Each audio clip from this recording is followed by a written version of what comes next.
ரொம்ப நேரம் எடுத்துக்க மாட்டேன். ஆனா நாங்க எங்க உங்களை கண்டுபிடிக்கிறது? தேடுங்கள், அப்பொழுது கண்டடைவீர்கள். அவரோட புதிர்கள் இருக்கு. இது கலிலேயாவுல இருந்து வந்தபோது ஒரு பாத்தீங்களா? நேத்திங்க வந்து அந்த மனிதரை பாத்தீங்களா? அந்த சதுக்கத்துல இருந்தாரு. என்னோட எஜமா நீளமா முடிதாடி அந்த போதகரை பாக்கலையா?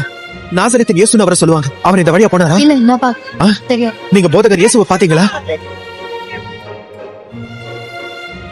அங்க எல்லாமே இருக்கமா இருக்கு. அது ஒரு அச்சானியா இருந்திருக்கு. இப்ப எனக்கு கீழ் கொடுங்க, மறுபடியும் புதுசு மாதிரி ஆகும்.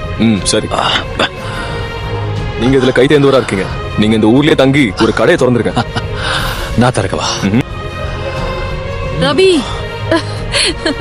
அந்த பொண்ணு இந்த ஊர்ல இருக்கிற ஒவ்வொரு சமாரியனுக்கும் உங்களை அறிமுகப்படுத்த போறான்னு நினைக்கிறேன். நானும் நம்புறேன். சரி. ஒரு அறையில என்னோட இறந்து போன பாட்டியோட ஆவி சுத்திக்கிட்டு இருக்கு. ஓ, அப்ப நான் அதை எடுத்துக்கிறேன்.